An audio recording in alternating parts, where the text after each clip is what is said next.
ಜಮ್ಮು ಕಾಶ್ಮೀರದಲ್ಲಿ ಮೂವರು ಉಗ್ರರು ಮಟ್ಯಾಶ್ ಆಗಿದ್ದಾರೆ. ಮೂವರನ್ನ ಹೊಡೆದುರುಳಿಸಿರೋದು ಭಾರತೀಯ ಸೇನೆ. ಶೋಪಿಯಾನ ಪ್ರದೇಶದಲ್ಲಿ ನಡೆದಂತ ಕಾರ್ಯಾಚರಣೆಯಲ್ಲಿ ಮೂವರು ಉಗ್ರರು ಹತರಾಗಿದ್ದಾರೆ. ಸುಕ್ರು ಅರಣ್ಯ ಪ್ರದೇಶದಲ್ಲಿ ಸೇನಾ ಕಾರ್ಯಾಚರಣೆ ನಡೆದಿದ್ದು ಅಲ್ಲಿ ಮೂವರು ಉಗ್ರರನ್ನ ಹೊಡೆದುರುಳಿಸಲಾಗಿದೆ. ಅರಣ್ಯ ಪ್ರದೇಶದಲ್ಲಿ ಅಡಗಿ ಕೂತಿದ್ರು ಎಲ್ಇಟಿ ಉಗ್ರರು.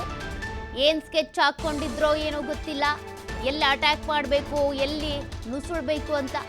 ಬಟ್ ಆ ಉಗ್ರರನ್ನ ಹೊಡೆದುರುಳಿಸಲಾಗಿದೆ.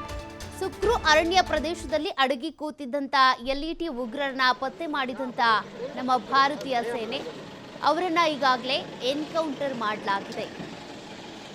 ಶೋಪಿಯಾನ ಪ್ರದೇಶದಲ್ಲಿ ನಡೆದಿರುವಂತ ಕಾರ್ಯಾಚರಣೆ ಇದು. ಒಟ್ಟು ಮೂವರು ಉಗ್ರರನ್ನ ಮಟ್ಯಾಶ್ ಮಾಡಲಾಗಿದೆ. ನಮ್ಮ ಜಮ್ಮು ಕಾಶ್ಮೀರದಲ್ಲಿ ಮೂವರು ಉಗ್ರರು ಮಟ್ಯಾಶ್ ಆಗಿರೋದು. ಈಗಾಗಲೇ ಜಮ್ಮು ಕಾಶ್ಮೀರದಾದ್ಯಂತ ಕೂಡ ಫೋರ್ಸ್ ನಿಯೋಜನೆ ಮಾಡಲಾಗಿದೆ. ಭದ್ರತೆ ಇದೆ, BSF ಇದ್ದಾರೆ, ಜೊತೆಗೆ ಸೇನೆ ಕೂಡ ಇದೆ. ಹಾಗಿದ್ರೂ ಕೂಡ ಉಗ್ರರು ನುಸುಳುವಂತ ಪ್ರಯತ್ನಗಳು ಮಾತ್ರ ಕಡಿಮೆ ಆಗ್ತಾ ಇಲ್ಲ. ಅಲ್ಲಲ್ಲಿ ತಮ್ಮ ನೆಲೆಗಳನ್ನ ಕಂಡುಕೊಂಡು ಉಗ್ರರು ತಮ್ಮ ನೆಲೆಗಳಲ್ಲೇ ಇದ್ಕೊಂಡು ಈ ರೀತಿಯಾಗಿ ಒಳ ನುಸುಳುವಂತ ಪ್ರಯತ್ನವನ್ನ ಆಗಾಗ ಮಾಡ್ತಾನೆ ಇರ್ತಾರೆ. ಹಾಗಾಗಿನೇ ಸೇನೆ ಕೂಡ ಅಲರ್ಟ್ ಆಗಿದೆ. ಈ ಸಂದರ್ಭದಲ್ಲಿ ಶೋಪಿಯಾನ ಅನ್ನುವಂಥ ಅರಣ್ಯ ಪ್ರದೇಶದಲ್ಲಿ ಅಡಗಿ ಕೂತಿದ್ದಂಥ ಎಲ್ಇಟಿ ಉಗ್ರರನ್ನ 3 ಜನರನ್ನ ಈಗಾಗಲೇ ಭಾರತೀಯ ಸೇನೆ ಹೊಡೆದುರುಳಿಸಿದೆ. ಶುಕ್ರು ಅನ್ನುವಂಥ ಪ್ರದೇಶದಲ್ಲಿ ಇವರು ಅಡಗಿ ಕೂತಿದ್ರು. ಅದನ್ನ ಪತ್ತೆ ಮಾಡಿದಂಥ ಸೇನೆ ಅವರನ್ನ ಹೊಡೆದುರುಳಿಸುವಂಥ ಕೆಲಸವನ್ನ ಮಾಡಿದೆ. ಇನ್ನು ಎಲ್ಲೆಲ್ಲಿ ಉಗ್ರರಿದ್ದಾರೆ ಆ ಅಡಗು ತಾಣಗಳನ್ನ ಪತ್ತೆ ಹಚ್ಚುವಂಥ ಕೆಲಸ ಆಗ್ತಾ ಇದೆ.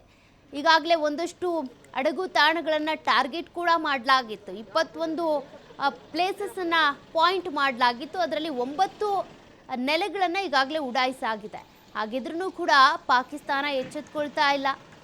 ಪಾಕಿಸ್ತಾನದ ಕಡೆಯಿಂದ ಉಗ್ರರು ಬರ್ತಾನೆ ಇದ್ದಾರೆ, ನುಸುಳ್ತಾನೆ ಇದ್ದಾರೆ. ಉಗ್ರರ ನೆಲೆಗಳು ಇನ್ನೂ ಎಲ್ಲೆಲ್ಲಿದೆ, ಭಯೋತ್ಪಾದನೆಯನ್ನ ಉಗ್ರರ ನೆಲೆಗಳನ್ನ ಬುಡ ಸಮೇತ ಕಿತ್ತಾಕಬೇಕು ಅಂತ ಅಂದ್ರೆ ಈ ರೀತಿಯ ಕಾರ್ಯಾಚರಣೆಗಳು ಆಗಾಗ ಆಗ್ತಾನೆ ಇರಬೇಕಾಗುತ್ತೆ.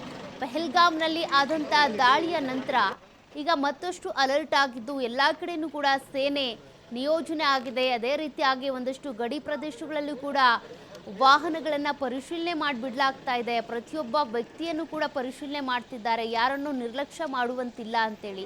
ಹಾಗಿದ್ರೂ ಕೂಡ ಉಗ್ರರು ಯಾವಾಗ ಎಲ್ಲಿ ಬಂದು ಅವಿತ್ಕೊಂಡು ಕೂಡ್ತಾರೆ ಅಂತ ಹೇಳೋದಕ್ಕಾಗಲ್ಲ. ಪಹಲ್ಗಾಮ್ ದಾಳಿ ಸಂದರ್ಭದಲ್ಲೂ ಅಷ್ಟೇ ಪೈನ್ ಅರಣ್ಯದಲ್ಲಿ ಬಂದು ಕೂತಿದ್ರು. ಅದ್ರ ನಂತರ ಜಿಪ್ ಲೈನ್ನಿಂದ ಇಳಿದ್ರು. ಅವರ ಸ್ಕೆಚ್ಗಳೇ ಆಗಿರುತ್ತೆ. ಹಾಗಾಗಿ ಯಾವುದನ್ನು ಕೂಡ ಯಾವ ಮೂಮೆಂಟನ್ನು ಕೂಡ ನಿರ್ಲಕ್ಷ್ಯ ಮಾಡುವಂತಿಲ್ಲ. ಹಾಗಾಗಿ ಹೆಜ್ಜೆ ಹೆಜ್ಜೆಗೂ ಕೂಡ ಸೈನಿಕರು ಒಂದಷ್ಟು ಅಲರ್ಟ್ ಆಗಿದ್ದಾರೆ. ಅಷ್ಟೇ ಅಲ್ಲ, BSF ಕೂಡ ಅಲರ್ಟ್ ಆಗಿರೋದು. ಸದ್ಯ ಮೂವರು ಉಗ್ರರು ಈಗ ಹತರಾಗಿದ್ದಾರೆ. ಶೋಪಿಯಾನ ಪ್ರದೇಶದಲ್ಲಿ